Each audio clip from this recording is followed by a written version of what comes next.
گھر والے فوراً انہیں اسپتال لے گئے، مگر اسپتال پہنچتے ہی ان کا انتقال ہو گیا۔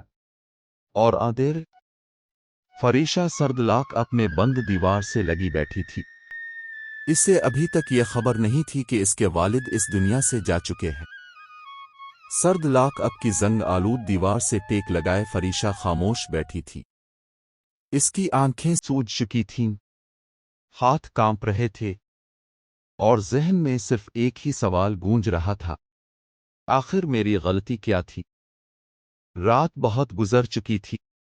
لاک اپ کے باہر جلتی مدھم بتی دیواروں پر خوفناک سائے بنا رہی تھی۔ اچانک ایک لیڈی کانسٹیبل اس کے قریب آئی۔ اس کی آنکھوں میں ہمدردی تھی۔ فریشہ؟ فریشہ نے آہستہ سے سر اٹھایا۔ تمہارے گھر سے خبر آئی ہے۔ فریشہ کے دل کی دھڑکن تیز ہو گئی۔ کیا امی ٹھیک ہیں نا؟ ابو؟ لیڈی کانسٹیبل خاموش ہو گئی۔ چند لمحے بعد اس نے دھیرے سے کہا، تمہارے والد ابا اب اس دنیا میں کیا نہیں آپ نے رہے۔ کہا؟ یہ سنتے ہی جیسے فریشہ کے وجود سے جان نکل گئی۔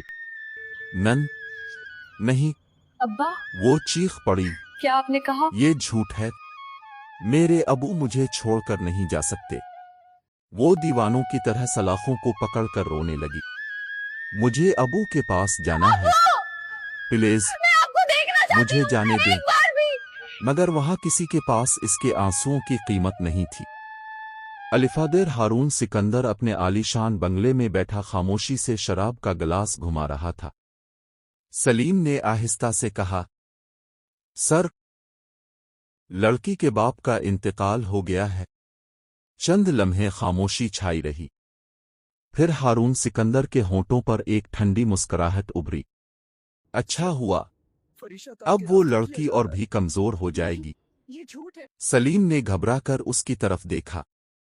سر، لیکن اگر اس نے عدالت میں سب کچھ بتا دیا تو وہ کچھ ثابت نہیں کر کوئی بھی سکتی۔ میرے خلاف کچھ ثابت ہارون غصے نہیں سے کر بولا، سکتا۔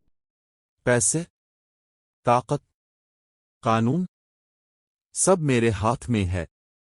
اس کی آنکھوں میں غرور خطرناک حد تک بڑھ چکا تھا، مگر شاید وہ نہیں جانتا تھا کہ جب ایک مظلوم کی آہ آسمان تک پہنچتی ہے تو بڑے سے بڑا بادشاہ بھی مٹی میں مل جاتا ہے۔ اگلی صبح پورے شہر کے نیوز چینلز پر ایک ہی خبر چل رہی تھی، مشہور بزنس مین ہارون سکندر کی کمپنی میں کروڑوں کے فراڈ کا انکشاف، ملزمہ فریشہ خان گرفتار۔ فریشہ کی تصویر ہر سکرین پر چل رہی تھی۔ لوگ سوشل میڈیا پر اسے برا بھلا کہہ رہے تھے، کوئی اسے چور کہہ رہا تھا، کوئی کردار پر انگلی اٹھا رہا تھا، اور وہ بے بس لڑکی جیل کی سلاخوں کے پیچھے صرف اپنے باپ کی موت پر رو رہی تھی۔ اسے نہیں معلوم تھا کہ اس کی زندگی کا سب سے خطرناک موڑ ابھی باقی ہے۔ فریشہ کی ماں آنسوؤں سے بھری آنکھوں کے ساتھ سلیم کے گھر پہنچی۔ ان کے کپڑے بکھرے ہوئے تھے، چہرے پر بے بسی صاف دکھائی دے رہی تھی۔ دروازہ کھلا تو سامنے سلیم کھڑا تھا۔ بیٹا، خدا کے لیے میری بیٹی کو بچا لو، وہ بے قصور ہے۔ ان کی آواز کانپ رہی تھی۔ اس کے باپ کی میت گھر میں پڑی ہے، اور میری بیٹی جیل میں بند ہے۔ سلیم خاموش کھڑا رہا، وہ نظریں جھکائے سب سنتا رہا۔ تم لوگ امیر ہو، طاقت والے ہو، مگر خدا کے لیے اتنا ظلم مت کرو۔ اسی دوران سلیم کی بیوی صنم بھی باہر آ گئی۔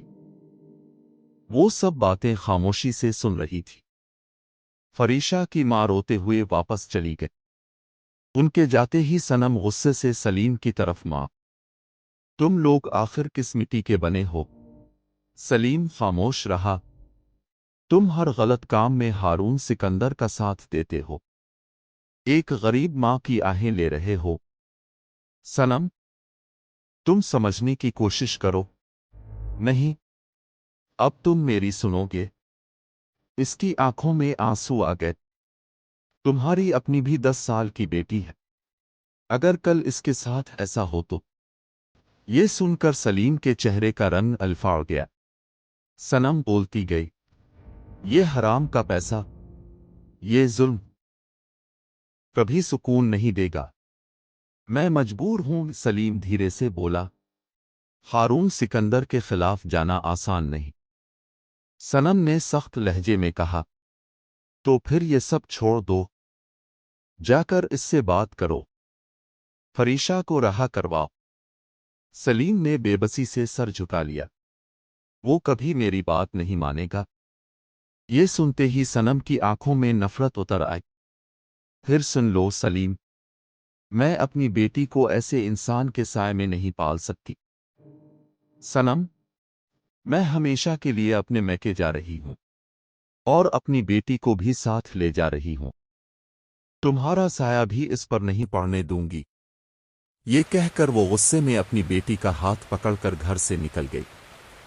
بارش شروع ہو چکی تھی، سڑک گیلی تھی، صنم کی آنکھوں سے مسلسل آنسو بہہ رہے تھے۔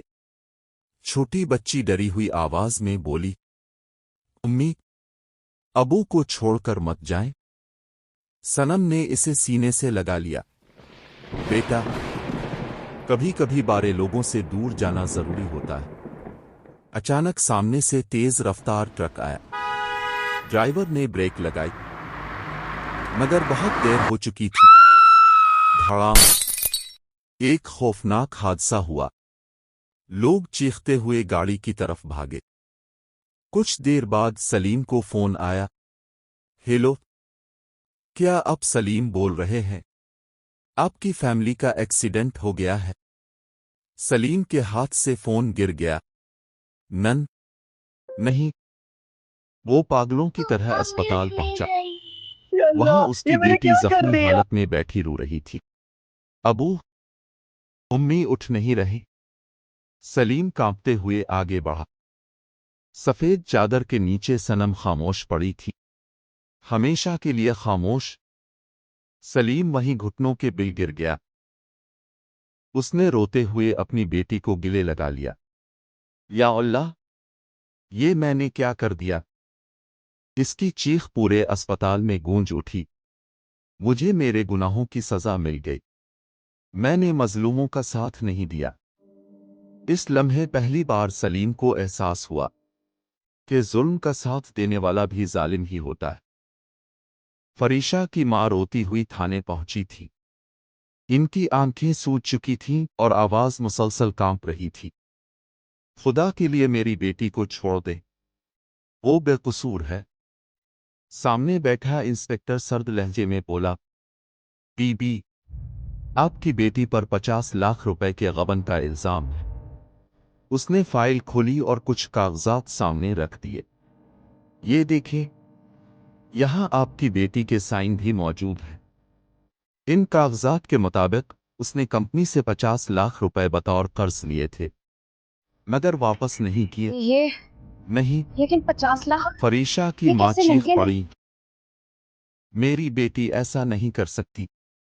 انہوں نے کانپتے ہاتھوں سے کاغذ پکڑا۔ جیسے ہی ان کی نظر سائن پر پڑی، وہ پریشان ہو گئیں۔ یہ تو واقعی فریشا کے سائن ہیں۔ ان کے قدم لڑکھڑا گئے۔ لیکن 50 لاکھ، یہ کیسے ممکن ہے؟ اسی وقت لاک اپ کے اندر بیٹھی فریشا کو بلایا گیا۔ وہ کمزور قدموں سے باہر آئی۔ ماں نے فوراً اس کے چہرے کو دونوں ہاتھوں میں لے لیا۔ بیٹا، یہ سب کیا ہے؟ امی، مجھے لگا کمپنی میڈیکل فریشا ایڈوانس نے دے رہی ہے۔ کاغذات دیکھے تو اس کی آنکھیں حیرت سے پھیل گئیں۔ یہ سائن تو میرے ہیں۔ پھر فریشا کی آنکھوں میں آنسو آ گئے۔ امی، ابو کے علاج کے دوران اسپتال میں بہت سے بل تھے۔ میں نے جلدی میں کچھ پیپرز پر سائن کیے تھے۔ مجھے لگا کمپنی میڈیکل ایڈوانس دے رہی ہے۔ وہ رونے لگی۔ لیکن یہ 50 لاکھ کہاں سے آ گئے؟ اس کی ماں بے بسی سے پولیس والوں کے قدموں میں گر گئیں۔ خدا کے لیے میری بیٹی کو جانے دے۔ اس کے باپ کی میت گھر میں پڑی ہے۔ وہ اپنے باپ کا آخری دیدار بھی نہیں کر سکی۔ کمرے میں چند لمحوں کی خاموشی چھا گئی۔ تبھی دروازہ کھلا اور ہارون سکندر اندر داخل ہوا۔ اس کے چہرے پر ہلکی سی مسکراہٹ تھی۔ وہ آہستہ آہستہ چلتا ہوا فریشہ کے قریب آیا۔ تو آخرکار تمہارے غرور نے تمہیں یہاں تمہارے لا ہی دیا۔ غرور نے تمہیں یہاں لا ہی دیا۔ فریشہ نے نفرت سے اس کی طرف دیکھا۔ ہارون اس کے قریب جھکا۔ اب بتاؤ، اپنے باپ کا آخری چہرہ دیکھنا چاہتی ہو؟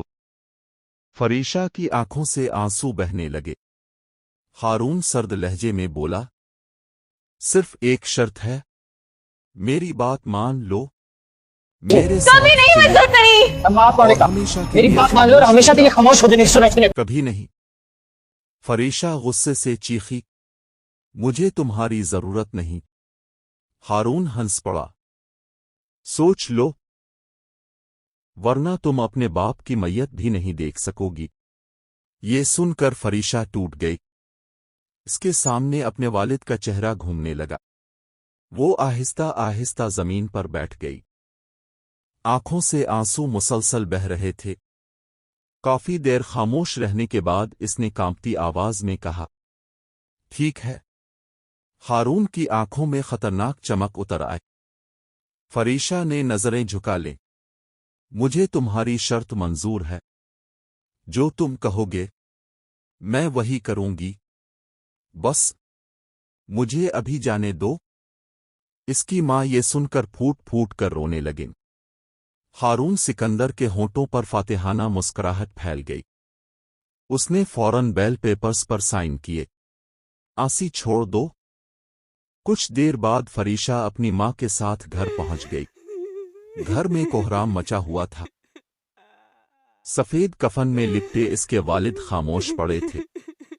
فریشہ جیسے ہی ان کے قریب گئی، چیخ مار کر ان کے سینے پر گر پڑی، ابو، میں آ گئی ابو۔